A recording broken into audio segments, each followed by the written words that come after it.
Finally আমরা দেখতে পারলাম মেগাস্টার শাকিব খানের হাত ধরে ঢাকা ক্যাপিটালসের জার্সি উন্মোচন। মেগাস্টার লাগছে অসাধারণ অসাধারণ। কালকে ঝড় তুলবে তিশারা পেরেরার নেতৃত্বে। আমাদের মেগাস্টার শাকিব খানের প্রথমবার একটা দল কিনছে, সেই ঝড় দেখার জন্য কতটা এক্সাইটেড নিয়ে বসে আছেন যে আজকে টিকিটের জন্য হাহাকার হয়ে গেছে।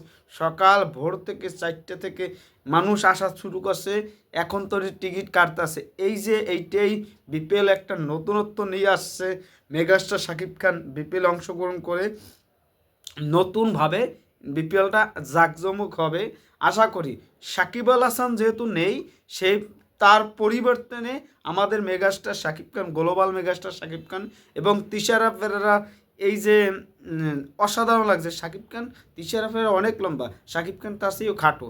যাই হোক, তারপরও অসাধারণ লাগছে। মেগাস্টার হাত ধরে জার্সি উন্মোচনটা ফাইনালি হয়ে গেছে। এখন শুধু অপেক্ষার পালা, কি হয়, কি ধামাকাটা নিয়ে আসে।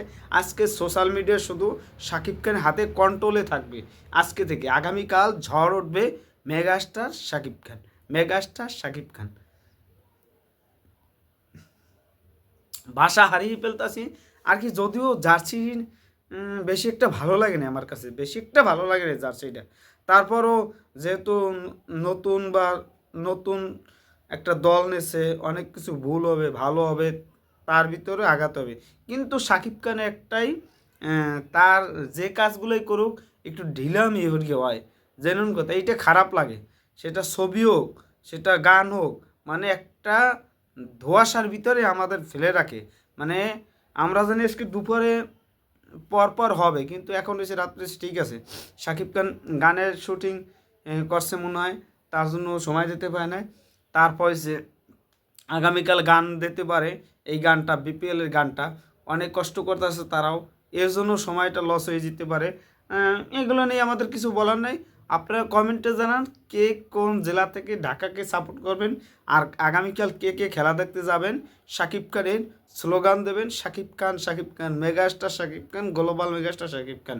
তারপর যে ক্রিকেটাররা তো আছে, ওখানে যে শাকিব খানের নামটাই অন্যরকম উঠবে। ও জায়গা সব কিছু হবে শাকিব খান কেন্দ্রীয়, বরবাদ কেন্দ্রীয়। আসছে ধামাকা, খেলা হবে, শুধু অপেক্ষার পালায়। 2024 সালে শেষ একটা দিন পাবো আগামীকাল, আমরা আনন্দ ফুর্তি করতে সিলেটে আমরা যাব। ইচ্ছে আছে যে সিলেটে খেলা দেখতে আমরা যাব। অপেক্ষা করতেছি যে কি হয়। পরিশেষে আমরা সব কিছু বলবো।